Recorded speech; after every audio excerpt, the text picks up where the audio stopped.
I'm on my way to church. Whew, it is freezing. It's 40 degrees. And yeah, I have on multiple layers.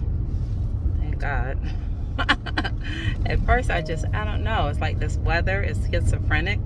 1 minute it's like 50, 60 degrees, almost 70 degrees. And now it's 40. Go figure. But what I'm not trying to do is get sick. Okay? Alright. So anyway, I hope you're going to enjoy your Sunday. And I will be cooking live later on. And to God be the glory. I completed my 10-day fast with no food, no juice. And yeah, I feel good. It's called a total fast when you do water. Periodically, I had some diluted apple cider, but I'm still dealing with some type of mucus or phlegm in my throat, which now I can at least say it's not acid reflux because I ate nothing for 10 days and I didn't have any milk, dairy, nothing, you know. I'm like, no acids, nothing, okay? So back to the drawing board, but it's a little bit better, but yeah, I don't feel all the way whole, so we'll keep on going at it until I feel completely holy. Anyway, I'll talk to you later. Bye bye.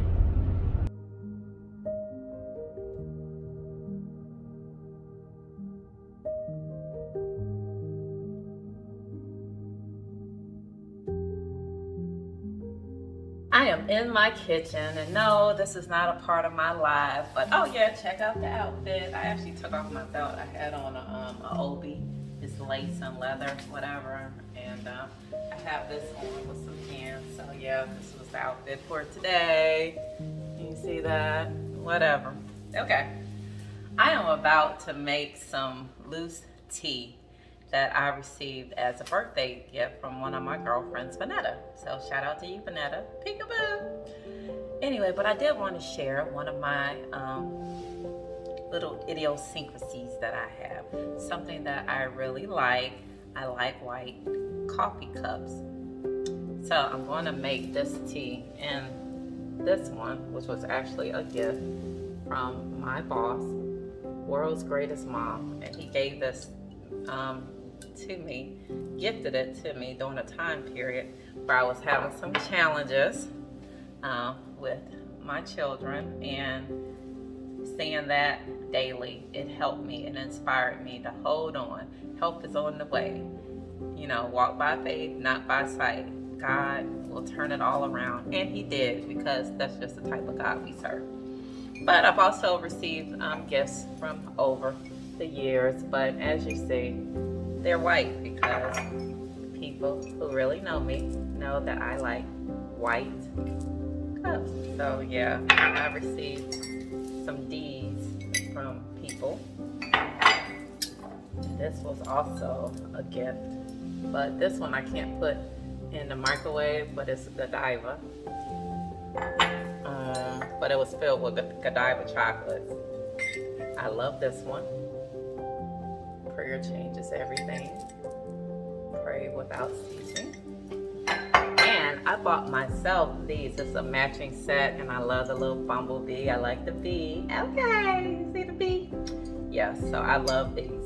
So I just wanted to share that with you. Something that you may not know about me, but yeah, I love white coffee mugs. Now, I do have some that are not white that were also given to me as a gift, but they have Baby Yoda on them, Grogu. So, and then I think some of the other ones are like, you know, all of them. They have Grogu on them, so they were gifts. So, anyway, I just wanted to share that with you. But I will show you a little clip of my cooking line from later on today. All right, bye bye. So now I'm going to show you how I'm going to do my tea. This is going to be my first time doing the loose tea. My first time, and I'm taking you along with me. So once again, thank you, Vanetta, for such a thoughtful gift. And it was a part of a bigger package that had a journal in it, a teacup, a oil diffuser or burner with a tea candle. It had the tea with the loose leaf tea bags and everything, and it had a pen for the journal. Yeah, it was just really a nice, classy gift. So thank you again. Here's my mug, and it has hot water in it. These are the bags, and they have the string, drawstring, and in this package is also the spoon for the tea. This is the tea that we're going to be using. Full leaf loose black tea. It's called Celebration Tea. And it should make about 50 cups. It says fill the kettle with fresh filtered water. Warm your teapot, seeping. Place your 1 teaspoon of the leaves into the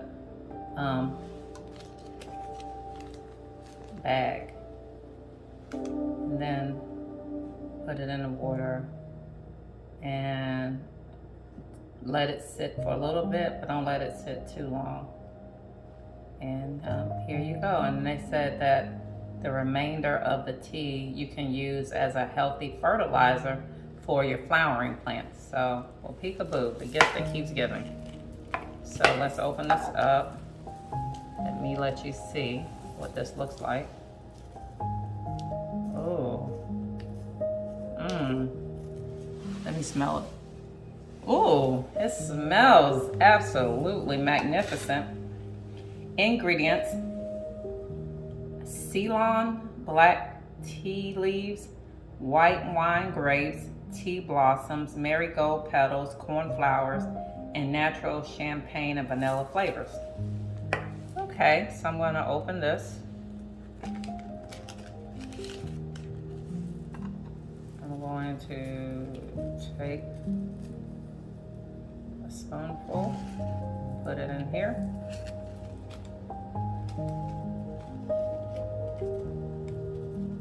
And close it with the drawstring. And I'll put a little tie so that the leaves don't come out. There you go. And I'm going to put it in the water. And I'm going to let it seep. Then I'm going to add some honey to this. And I'll let you know how it tastes. Okay.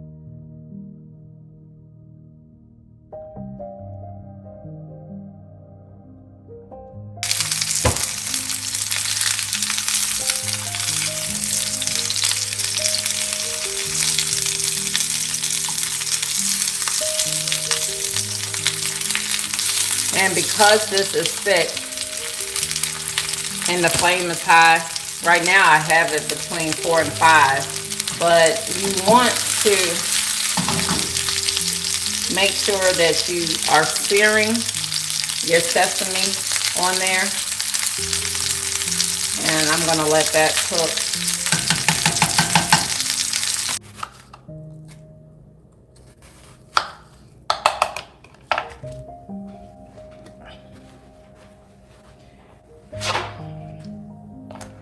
Let's see which one is going to be mine. Peekaboo!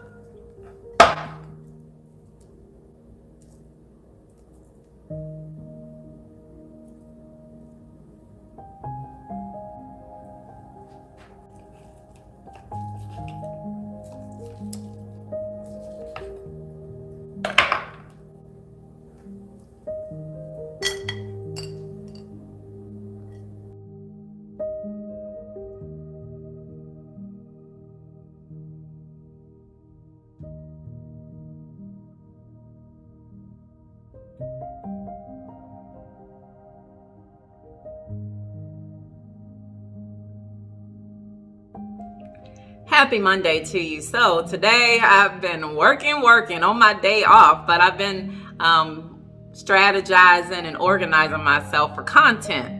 I have new content coming on my various platforms. The short videos that I discussed in my top 23 for 2023, they are underway. Matter of fact, this is one of the outfits that you will see. I keep switching up my tops. Nobody needs to know what's going on at the bottom. But because you're sitting here watching my vlog, so let me just show you. Okay, peekaboo. But anyway, so it's fun and it's very encouraging to be under the tutelage of the Holy Spirit and to just be able to have creative downloads come to me and fresh pouring. I'm very appreciative of that. And yeah, so it's just been a robust day. But I've been in the comfort of my own home, being able to be creative and write down things. And I also did my hair, which was a process because I did do an extra step. I put some mayonnaise in there, some mayo.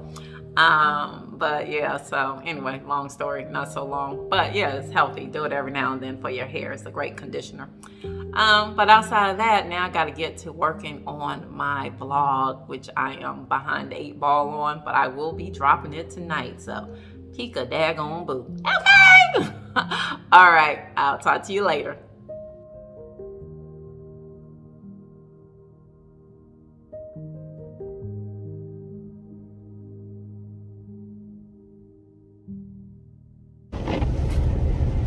Happy Tuesday to you. I am headed to work in the rain. I have some things I need to take care of at my office, but I also have another council meeting to attend this evening where I will be bringing greetings on behalf of my elected official. So yeah, that'll start at 7 o'clock, but they have me at the top of the agenda, and yeah. Whew. It'll be a long one, but I had an awesome Monday because I was uber productive. I kicked out 4 short videos that I'm proud of. So yeah. Anyway, let me concentrate on these streets. Talk to you later. Bye-bye.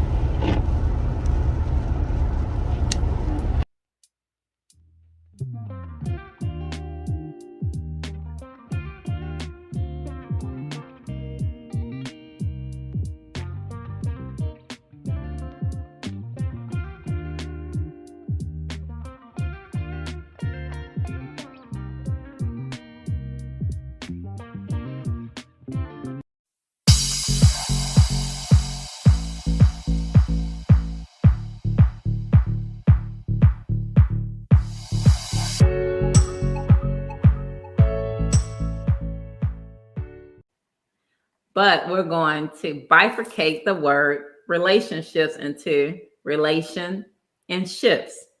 What is the relations to your ships? And when I'm talking about these ships, they could be the ships that you have far as your relationship with God, your relationship with self, your relationship with your family, your finances, your relationship with your health. So those are some of the relationships that we are going to cover, because if you don't have your ships together, then you can be like the Titanic, and we don't want that, do we? We don't want your ship to sink. And you're like, okay, what is the purpose of your ship?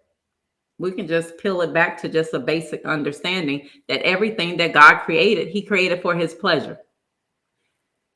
If most people in life started out with that premise that they were created for God's pleasure, then a lot of nonsense just would not be happening, right? Because then therefore your life really doesn't belong to you. You're a steward of your life. So when we come to this concept of a ship, you're the captain, but the captain is basically doing the will of the owner of the ship, right? Even if you were like in the military or something and you're the captain on a ship, that boat, that ship doesn't belong to you. That belongs to the U.S. government, right? That number one, once you realize what your call and your purpose is, which is ultimately going to be connected with service to other people outside of your household. There are people who want to just get some land, live far away, and don't have nothing to do with nobody. And I'm going to tell you right now, that is not pleasing to God. Because basically, you're like the parable of the talent, where the one person took their talent and put it underneath of the earth. And then when the master came back, all they had to show was that. Versus the one who went and sold it and came back and it was like multiple, right? Because we're to be fruitful and multiply. And I know there are some people who are still just stuck on, well, I had some children, I was fruitful and I multiply. We have to elevate our thinking. When we were babes, we drank milk, but now we are adults, so we need to drink, we need to eat the meat of the word. To be fruitful and to multiply is to create more God-minded people in this earth. People who know that your first relationship is with God, to bring him pleasure. So now, therefore, the architecture of your whole life and all your other ships, because now you have a fleet, they're all going in the same direction of bringing pleasure to God.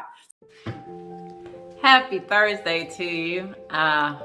I had Zoom meetings. I have on some sweatpants and house shoes underneath of here, but I had Zoom meetings today and work, so I was on the computer a lot. Not very an eventful day, just a regular work day. And now it's nighttime and it's dark outside, and I started doing some of my little short videos that I started. And yeah, that is such a process. And I'm like, woo, yes, help me, Holy Spirit.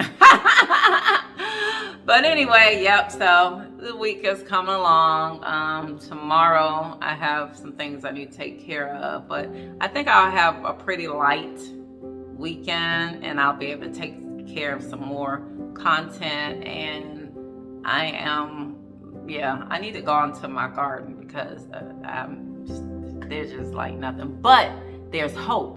I saw something out there, so I'm gonna have to share that with y'all tomorrow or maybe Saturday, whatever. So anyway, yep, but that's what I've been up to. I'm feeling good. I'm eating well.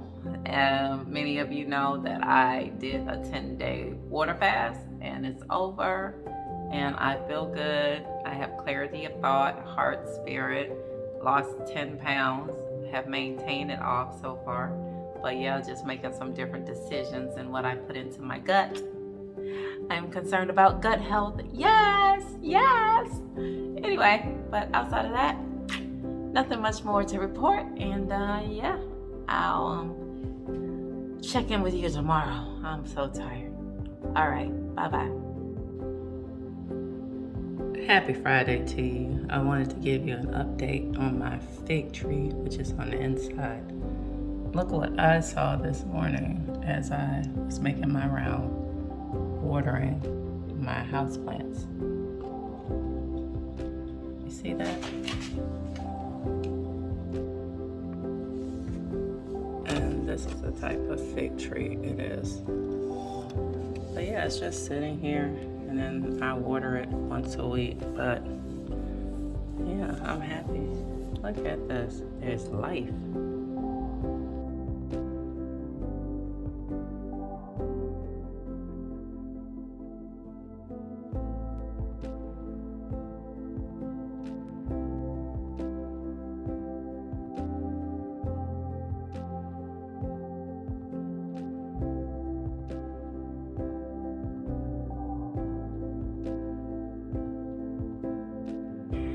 And this is where Big Bertha is buried until the spring when she returns again. Dun dun dun dun.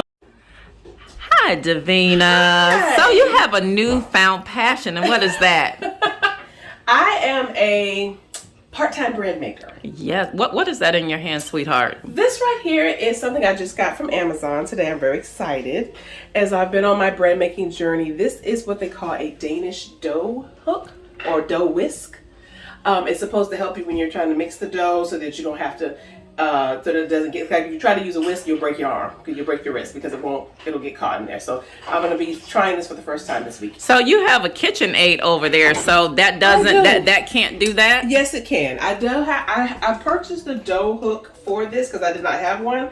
But I'm going to be honest with you, I'm not that type of cook. When I'm learning something, I need to feel it. Okay. And when I tried to put it in here, there's a certain tension to the dough and the way it's supposed to feel. So I said, you know what, I'll use the KitchenAid later when I become a little bit more adept at it. But right now, because I am a true Gullah Geechee Southern girl cook, I don't like to measure stuff. But with bread, you do have to do a bit of measuring. It's a science. It's a science. But you need to know how it's supposed to feel. So no, I have not started using the KitchenAid. Okay, well, tell us about some of your other stuff that's over here. What I have gotten is, you're supposed to get these things called Banneton baskets to proof the dough in once it's made. But I just went and bought some baskets from Target, and I went and got some of these flour sack things to put them in. As a matter of fact, I have those. I even got this basket about a week ago from Home Goods.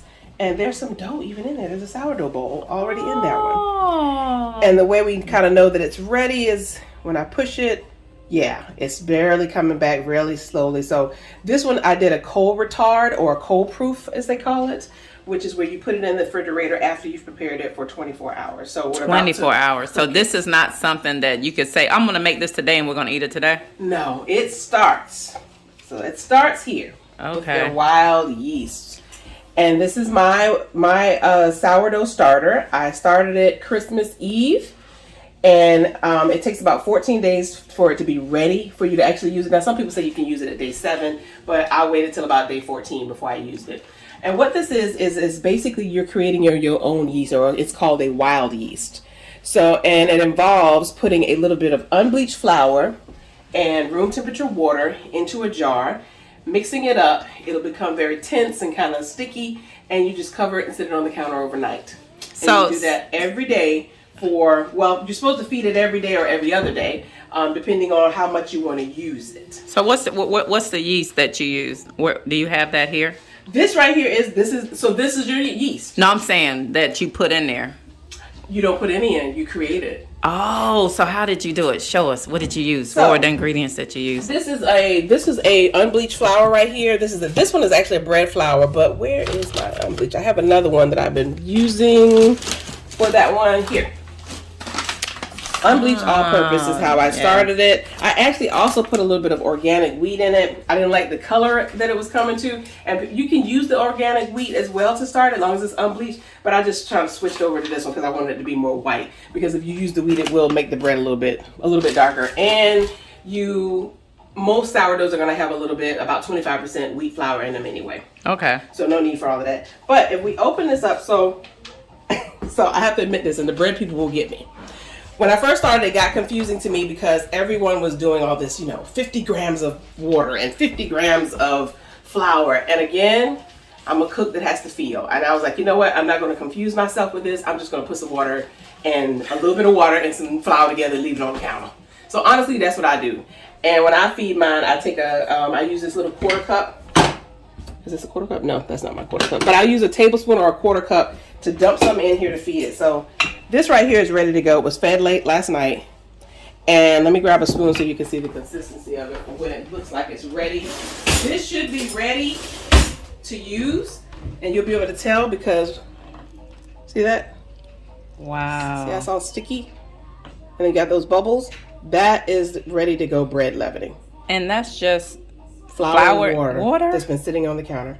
Get out of here. People actually have their Shut the front door. People have their sourdough starters for years. Some people have them for 10 years or more because all you have to do is keep feeding this.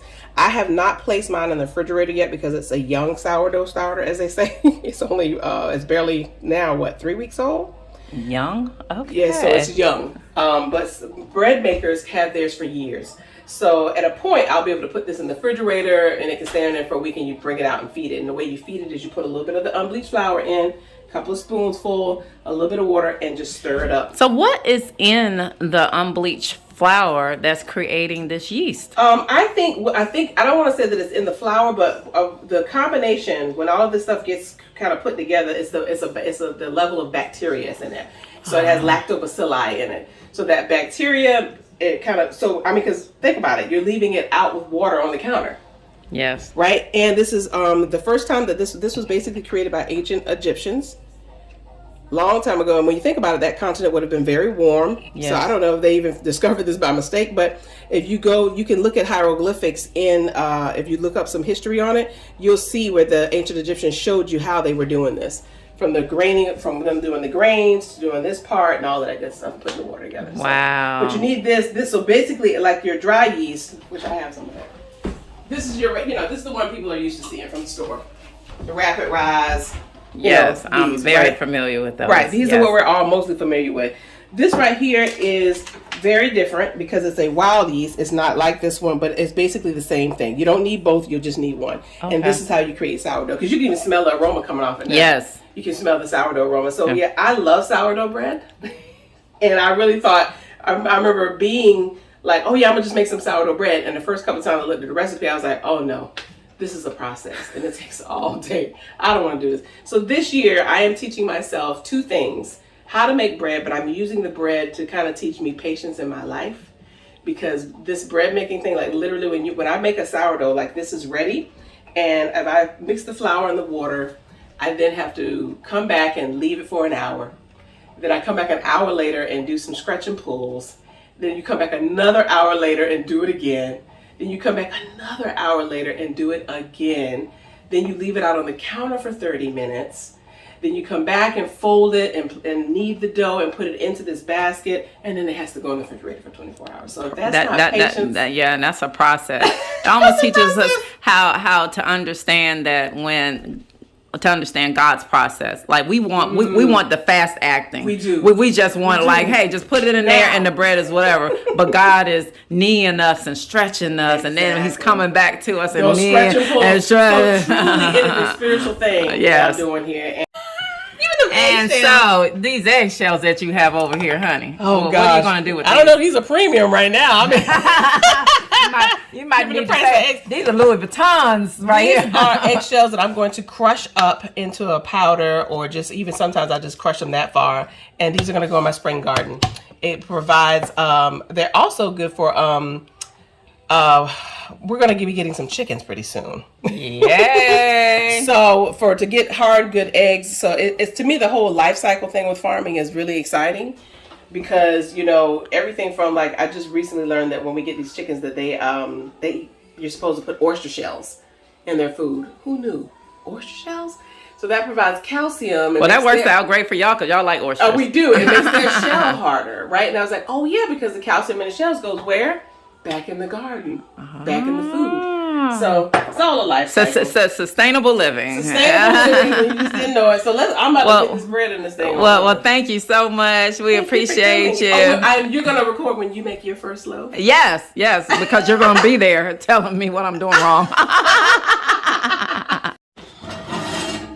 Sit that right there, right here. All right. A little bit of parchment paper. I don't have semolina flour, but you can use cornmeal on the bottom. I like using cornmeal. Yeah. A little bit of that. Now.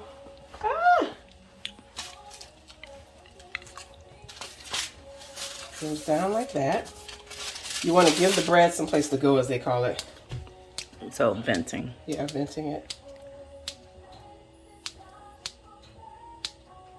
I think that's good, right? Put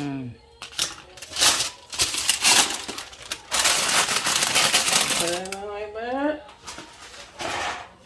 Now this right here creates the steam on its own, but they have all these other different methods that people use to create steam in here.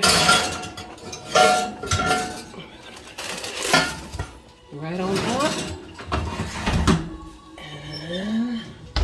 500 degrees. You know with yeast, how they say you'll kill the yeast if it's over 100 degrees. I don't know what the number is with wild yeast, so I just like to do it. So We're going to feed this starter just because it really doesn't need to be fed, but we're going to do it anyway so that Miss Dorsha can see what the consistency is. So she's a cook like me. So I know if I show her what it's supposed to look like after she feeds it, she'll be good to go. So I'm literally going to take and put a couple of scoops of unbleached flour in there. It's already kind of moist anyway. First thing I'm going to do is just start to stir it. And of course, it's tight. See how it's tight and almost hard? Mm-hmm. Almost like, yep. So I'm going to just put a little dab of. Because all we're doing is we just want to get rid of that dry flour in there. And see, this is how you know you're feeding it good, because see how it turns back to this sticky, this hard kind of dough-like consistency? Mm-hmm. That's what you want after feeding. So it shouldn't be loose at all. No looseness at all. It should be literally like a sticky ball. Just like that.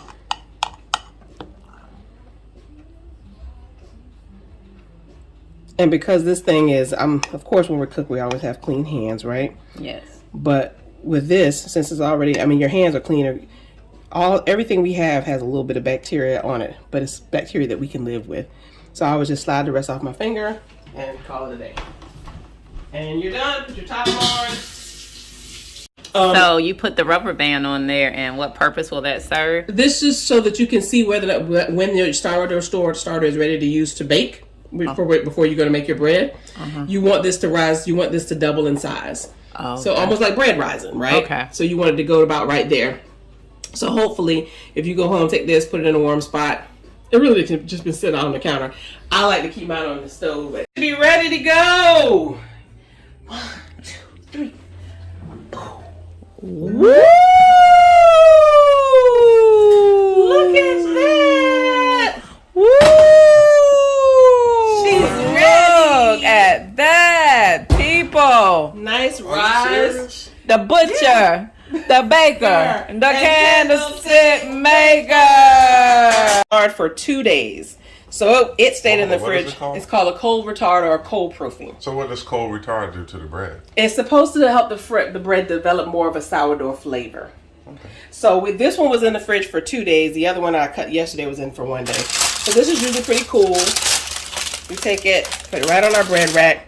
You never cut bread when it's hot. You definitely want to wait at least for it to cool for about 30 minutes, an hour. Now, honestly, if you've got friends over and family and y'all are going to eat it all right then. Yeah, because I'm ready to cut. I was like, why is she playing with my emotions? The devil is a lie. Oh, no, we're about to cut too wide open.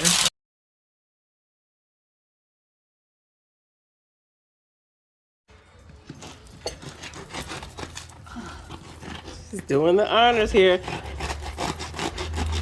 Ooh, it's crackle. Look at all that crackle. Let's see what we got in there. It's coming.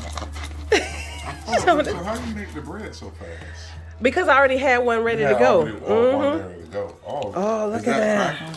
What is that Oh called? yeah, the crumb. Crumb. Ooh, that's a nice crumb. Yeah. Yeah, baby. So this right here. This Yeah, is the little holes, that's called the crumb. And I think the hydration has to do with the whole making it a nice open crumb. That's amazing how. I'm just gonna So I am with Tony and Davina Jordan at the Jordan Farmhouse, and your girl is about to get to it, get with it, with the sourdough bread.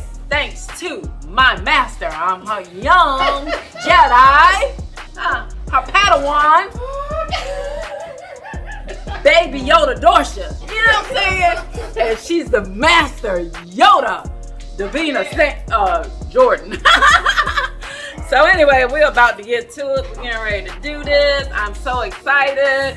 I have my starter right She'll here. be good. Yes. She's gonna see how to do it. I'm getting ready to get this done, people. I promise you, this is gonna be fabulous. Okay.